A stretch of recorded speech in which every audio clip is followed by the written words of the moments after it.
Most people don't realize how much of their personal information is being bought and sold every day. Data brokers are making millions pulling details about you from public records and the internet, then packaging and selling it, usually without your consent. That's how your information lands in the hands of scammers, spammers, even stalkers. It's why you get endless robocalls and why ads seem to follow you everywhere. That's where Aura comes in. Aura actively removes your data from broker sites and keeps it off. They also instantly alert you if your information shows up in a breach or on the dark web. But Aura goes beyond data protection. With one app, you get a VPN, antivirus, password manager, spam call protection, dark web monitoring, and even up to $5 million in identity theft insurance, all backed by 24/7 US-based fraud support. Other companies might just sell credit monitoring or just a VPN. Aura gives you all of it, together at the same price competitors charge for just one service. Start your free trial today at aura.com/hidden. Protect yourself now at aura.com/hidden. Stoveleg Media, igniting conversation.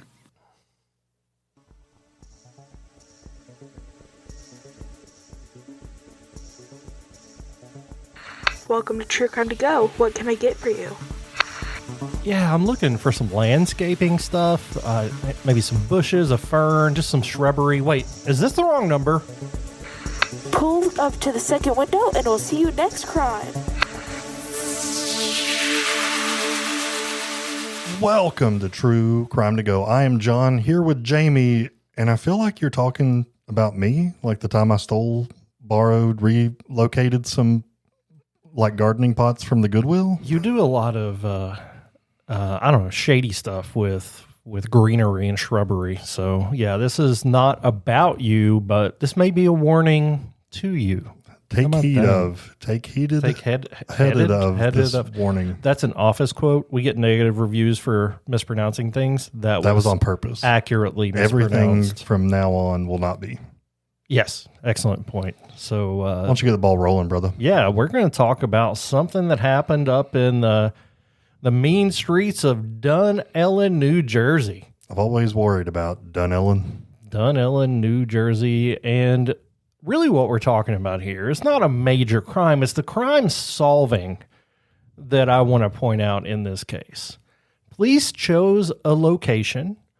It was on North Washington Avenue there in Dunellen, where a police officer dressed up in a shrub costume. See, that was not on purpose. Yep. Shrub costume, standing there in order to catch people making traffic violations. He had binoculars.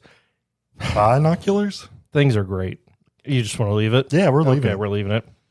Like binoculars. There were two binoculars. I always say binoculars, but you're probably right. No, you're correct. Binoculars. He was equipped with binoculars. God, man. Have you ever just hear how you say binoculars? It's not... when you say any word so much, it sounds weird. He positioned himself where he could watch passing drivers. It's a pretty good system. I know here, officers will park like back in the woods a little bit behind a bridge. Like they hide. I've never seen one dress up like a bush. They got me. They got me with the backed in situation where like I can't see them, but they see me as I'm going really fast by them. We've also been known to park just fake police cars or like not in service police cars in different places to make people slow down. What? Yeah. Have you never noticed that? I just slow down. Oh, well, sometimes there's just actually not a person in it. So, it's more of a crime deterrent. I'm okay with that though. Yeah, I'm cool with that. I love spending tax money on useless solutions to problems that don't exist. So, wow. This all happened on North Washington Avenue, the 100 block of downtown Dunellen. And yeah, for over 6 hours, this guy sat in a shrub costume. Was it actually a costume or did he just sit in a shrub? Bro, it's a costume. So he's wearing like a ghillie suit. Yeah, good call. I never would have remembered what that was called, but now that you say it, I know what he's talking about. He was rocking one of these guys right here, showing you a picture. Yeah. You can find, look up Dunellen Shrubbery officer, and you're going to get this. So I think it's important to note that he was not the one that was issuing the tickets. So according to the Dunellen Police Department, the officer wore the camouflage specifically to photograph intended like targets and then to just make other law enforcement officers aware that something was going on, that they needed to stop a certain car. And that's what was happening. Yeah, it looked like he was out there. They were going to promote that they have officers in shrubs to try to stop people. Kind of like what you said. They were putting him out there, to be able to phone in and, I don't know, like I don't actually have it, but Yeah. and say somebody in Breaker one, that's truck drivers. a blue Taurus coming your way going 65 and a 45. And then also just to take pictures and be like, we have dudes in shrubs, slow down. Yeah, I mean, that had to be a mind game, because you know how many plants I pass on my way to work every morning? Right. And every one of those has the potential to be an officer. And your vision isn't exactly street legal. Sometimes so- I can't tell the difference between a bush and a person anyway. So Right? Let alone when they're dressed like if they're that. wearing green, I just assume they're a bush. During this operation, they ended up writing 74 tickets, 74 people who, according to police, were more focused on their devices, not necessarily for speeding, not necessarily for reckless driving. This was to catch people looking down at their phones, and 74 people got busted here. In just a 6-hour stretch. And to be honest, I'm all in on this. Let's stop people from doing this. So in Kentucky, and tell me if I'm wrong, but I don't think we get tickets right now for holding our phones in our hands while we drive. Right. We're not a hands-free situation. We can talk on the phone. But there are, like, almost every state that I can think of around us is like that now. So I know in Tennessee when I visit my family, and in Virginia when I'm visiting family, if I am holding my phone but doing voice to text, it is still a problem. Like, Yeah. it is still illegal. I am not allowed to hold my device. So, Which I'm really like, we can do so many things hands-free with voice through your radio. Like, there's really no reason to be holding your phone, honestly. well, I mean, as your daughter pointed out last night, I drive an old car. So those systems don't always work in my. That's a good point. We could, But even with my phone, like, I could set it to where I can say, "Hey, blank," and it will come on and listen to me. who you calling blank, buddy? Well, That's messed I've up. called her way worse than that. 'Cause We need to get you one of those adapters where you can plug it into your phone and put it in a tape deck like they used to. I need an adapter that will translate what I say into what it needs me to, or what it needs to understand. and I need a redneck translator. From Jellicoe into English. Yeah. In New Jersey, I penalty called is for 7 different people yesterday on accident, trying to call one person. You were one of those victims, and I'm sorry. I got that phone call. I was scared. I was scared that You were the only one out of all of those that called me back. Aw, Thanks, man. I love you. In New Jersey, if you were holding a phone while you were driving, penalties can range from $200 to $600 depending on the offense. And drivers who accumulate 3 of these bad boys can lose their license for up to 90 days. So that quick text message can get pretty expensive and cause you to lose your license, which is a much better situation than causing you to crash and hurt somebody.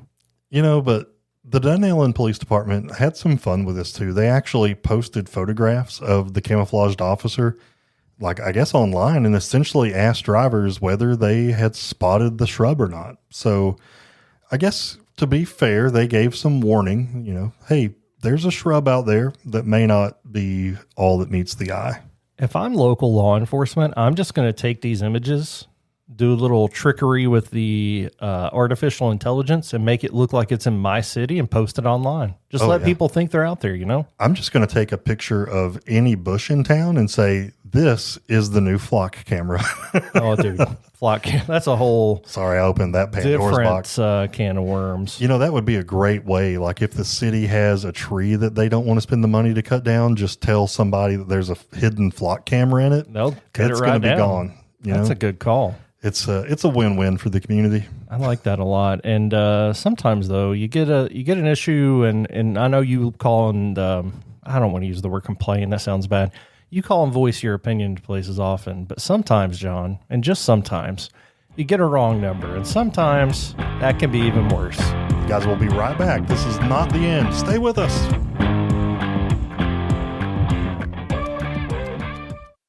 The season hasn't even started, but everyone's already picking a champion. Trade those predictions on Kalshi, America's #1 prediction market platform. Right now, the Rams are the favorites and trading at 16% to win it all, meaning a $100 trade pays out $590 if they lift the trophy. Download the Kalshi app and use code HOOPS to get $20 when you trade $20. KALSHI. Kalshi. Trade on anything. 18 plus only. Restrictions and eligibility requirements apply. Event contract trading involves risk and may not be suitable for all investors. Kalshi products are not available in all jurisdictions. Prices, values, and available markets may differ from those mentioned. For more information, see Kalshi.com/regulatory.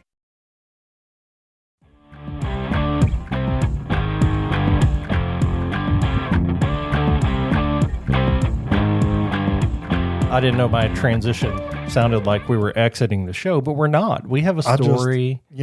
Just in case there's anybody out there like me that just assumes when they hear the music it's done and they weren't really paying attention to what you were saying. Well, if they made it past binoculars, I think they're doing all right. Excellent point. All these 74 people weren't the only ones that had bad days, though, John. Yeah, man. I'm looking at the wrong number hitman. Wow, spoiler alert. So imagine you're having a bad night.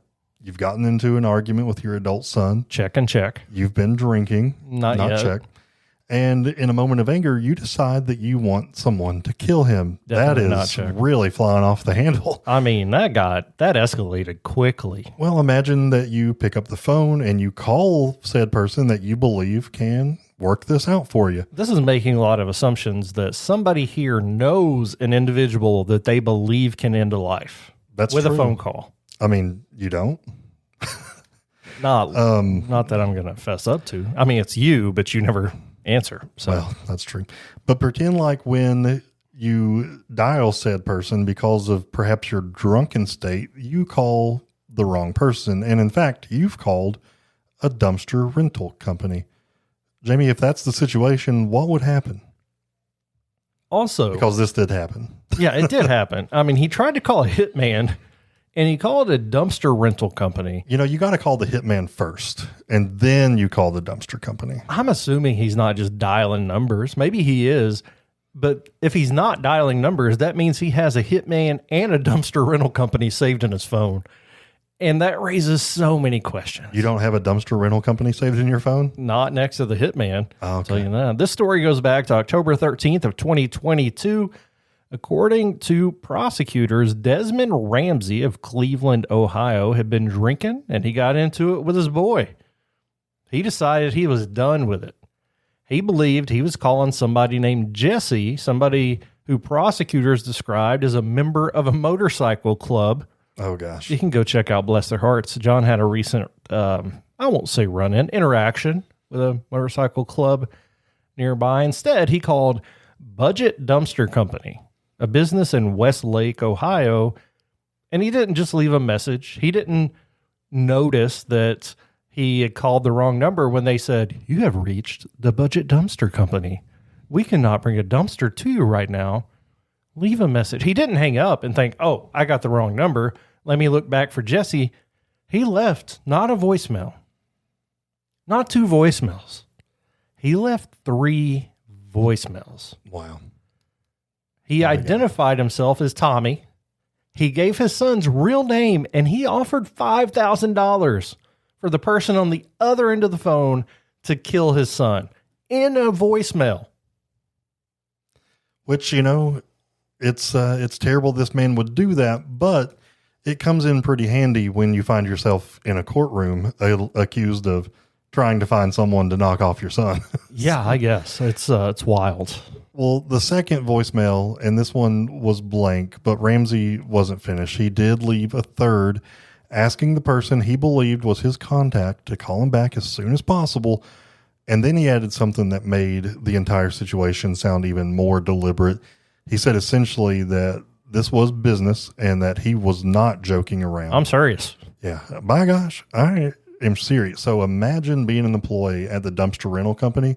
You go into work the next morning, you're half awake, you just had coffee, like not enough coffee, and you check that voicemail. I figure you have a few. So you get one, it's like, "Hey, dumpster's late, come pick the dumpster up." Beep. Yep. "Hey, this is Tommy. I need my son Jesse killed. I'm going to give you $500, $5,000. And then then you get that third one. Hey, I ain't joking around here. Somebody needs to call me back. I need this boy killed. And the caller ID displayed Ramsey's name and phone number, so the employees didn't really have to work to figure out who it was that had called. The caller essentially identified himself. They had the voicemail and they had the record with his name and number on the caller ID. This is what law enforcement calls a slam dunk. The vice president of the dumpster company, which is, they have vice presidents in the dumpster world. He's living it up. He called the Cleveland Police Department to report what happened. I wonder if the police department thought this was a prank. I bet. Dumpster company. Yeah, this company has to be killing it because the entire city of Cleveland is one big dumpster fire. Yeah. They didn't get LeBron back. They're really just in shambles. See the Browns.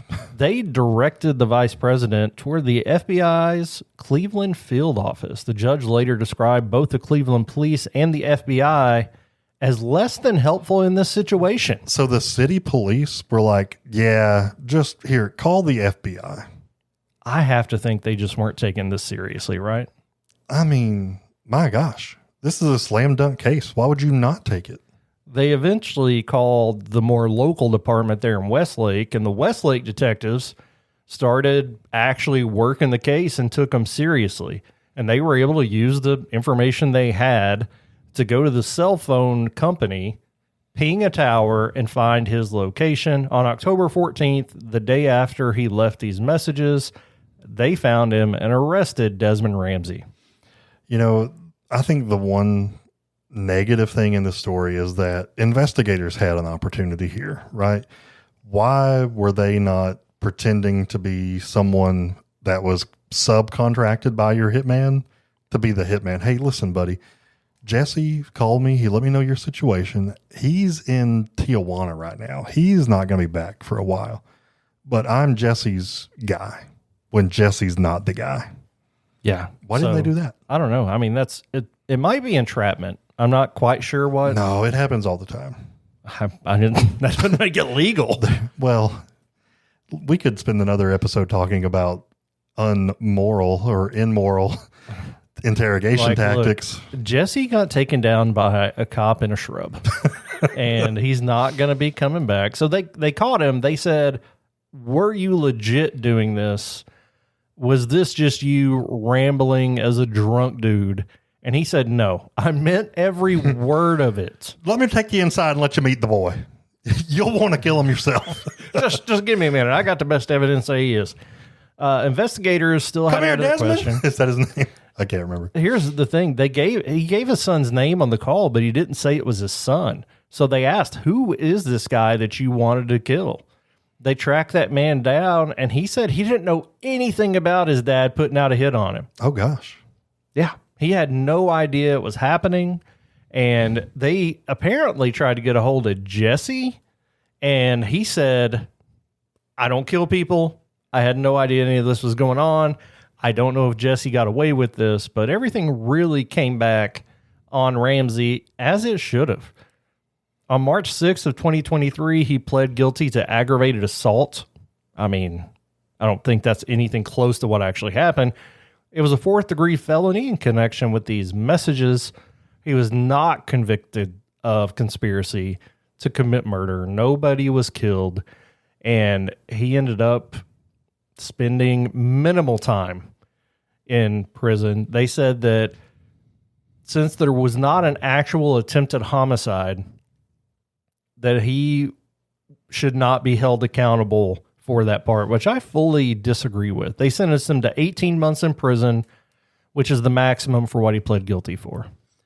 Yeah, we've talked about how it's really not right that if I am shooting you to end your life, but then I just miss the mark and only injure you instead of kill you. Yeah. Why should I get lesser charges for attempted murder? Because the intent in my soul was to murder you. I just sucked at it. Yeah, you're benefiting from being a bad shot. So it really sucks that if his intention was truly to have his son killed, that he gets away with such minimal sentence. So I really feel like we should look more at the heart of the matter instead of what was actually done. Watch your heart posture, Desmond. Come on, bro. Yeah, What's happening? If you want to have someone kill your son and you just really suck at it, you should have the same amount of time as if you actually paid somebody to kill your son. I hope there was some therapy, some alcohol treatment involved in this as well, and that he and his son have a great relationship now. But I can tell you this, if my dad had tried to do this to me, it would have been tough to overcome that, I think. Yeah, I mean, I think it would take a minute to bounce back from that, but it is possible. It is possible, but very difficult. So I hope that, like you said, they had those services to help them reestablish a relationship and to forgive, because that would be very, very tough. That's tough. But you know what? Nobody died. We had a guy in a bush. This has been a fun Friday here on True Crime to Go. It has been 2 cases, each in 10 minutes or less. Would you like crime with that?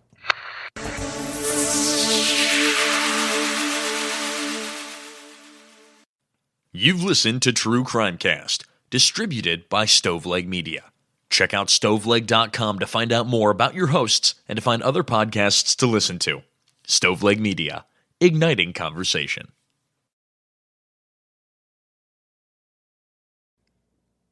Hey, before we get out of here, we've got a recommendation for your next listen.